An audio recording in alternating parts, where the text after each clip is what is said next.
আমি এই প্রজেক্টে আপনাদেরকে একটি লোগো ডিজাইন করার দেখাবো। দেখুন এখানে দেখতে পাচ্ছি আমরা মানামা ডেভেলপমেন্টসের একটি লোগো। তো আমরা আগেও বলেছি যে লোগো ডিজাইনের সময় আমাদের অবশ্যই সেই থিমটি মনে রাখতে হবে, অর্থাৎ যে কোম্পানির লোগো তৈরি করছি সেই কোম্পানির নামের সাথে মিল রেখে এবং থিমটি সেই কোম্পানি কী ক্যাটাগরির কী ধরনের বিজনেস করে সেই ক্যাটাগরি যদি আমরা ফলো করি তাহলে আমাদের ওই থিম অনুযায়ী আমাদের লোগো ডিজাইন করা সহজ হবে। যেমন দেখুন এখানে মানামা ডেভেলপমেন্টসের মূল লোগোটি হচ্ছে এটি। এখানে আমরা এটিকে এম অর্থাৎ মানামার এম অক্ষরটাকে আমরা এই স্টাইলে লিখেছি এবং এটি যেহেতু একটা ডেভেলপমেন্ট ফার্ম, তো ডেভেলপমেন্ট ফার্মের জন্য যে ধরনের বিল্ডিংস নিয়ে যেহেতু তারা কাজ করে, হাই রাইজ বিল্ডিং তারা বিল্ড করে, সো সে ধরনের হাই রাইজ বিল্ডিংয়ের মতো করে কিন্তু করা হয়েছে। তো এই হচ্ছে লোগো। তো লোগো ডিজাইনের জন্য ধরুন এই লোগোটি আমরা করব। তো এই লোগো ডিজাইন করার জন্য আমরা একটু লক্ষ্য করি যে প্রথমটি কিন্তু জাস্ট একটি এ অক্ষরের মতো। তা আমরা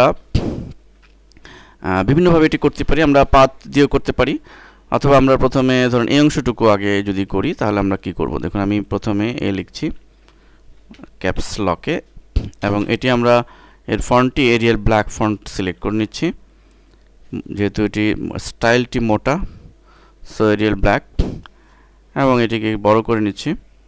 দেন আমরা মূলত আমাদের রাখতে হবে এই অংশটুকু, সো আমরা এটিকে ডান বাটন চেপে ক্রিয়েট আউটলাইন্স করে নিব এবং ডান বাটন চেপে আনগ্রুপ করে নিব। এখন লক্ষ্য করুন আমরা যদি ডাইরেক্ট সিলেকশন টুল দিয়ে বাইরে ডিসিলেক্ট করে এখানে ক্লিক করি এবং কিবোর্ড থেকে ডিলিট প্রেস করি, সরি এভাবে ড্র্যাগ করে নিতে হবে, তাহলে কিন্তু অংশটুকু ডিলিট হয়ে গেল।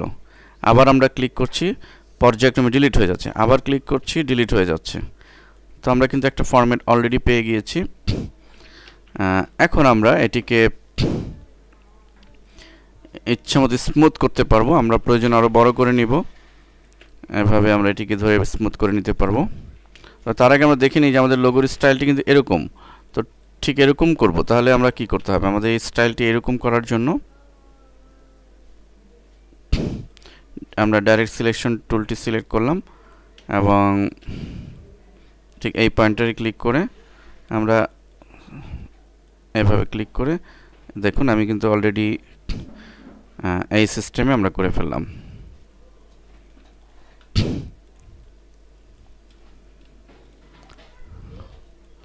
হয়ে গেল। দেন আমাদের এখানেও আমরা ক্লিক করে এই পয়েন্টারটাকে একটু এভাবে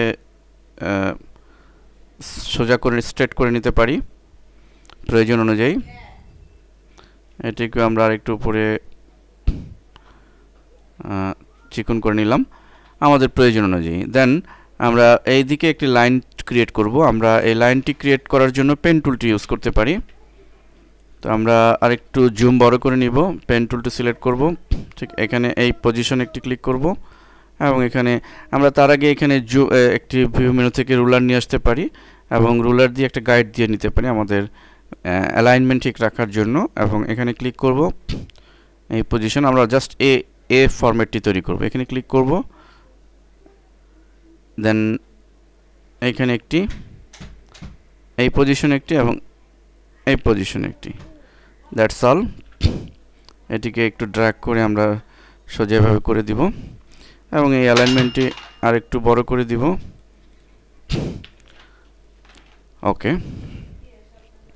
দেন দেখুন হয়ে গেছে। এবার আমরা যে কাজটি করব এটিকে আরেকটা কপি করব এভাবে এই ফরম্যাটে এবং এটির অ্যালাইনমেন্ট আমরা সোজা রাখবো এবং এখানে একটি গাইড দিয়ে নিতে পারি, অর্থাৎ এই অ্যালাইনমেন্ট পর্যন্ত আমাদের করতে হবে।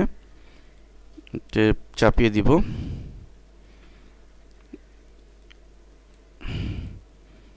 এটি এবং এটি যেন সমান থাকে, সো আমরা এটিকে আর একটু উপরের দিকে চাপিয়ে দিব।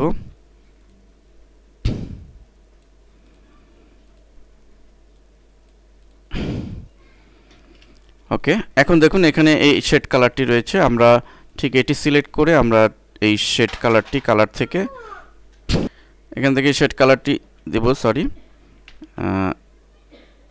আমরা এখানে কালারটি ফিল কালারটি সিলেক্ট করে নিব, দেন ক্লিক করব। অলরেডি আমরা দেখতে পাচ্ছি যে এটি হয়ে গেছে।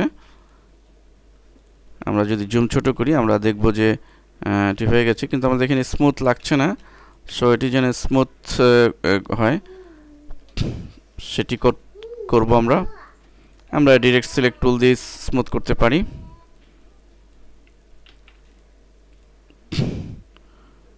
এটি ধরে আমরা দেখে নিব, অথবা আমরা কোনো গাইড দিয়ে নিতে পারি। এভাবে গাইড দিয়ে নিলে আমরা স্মুথ করতে পারবো গাইড দিয়েও।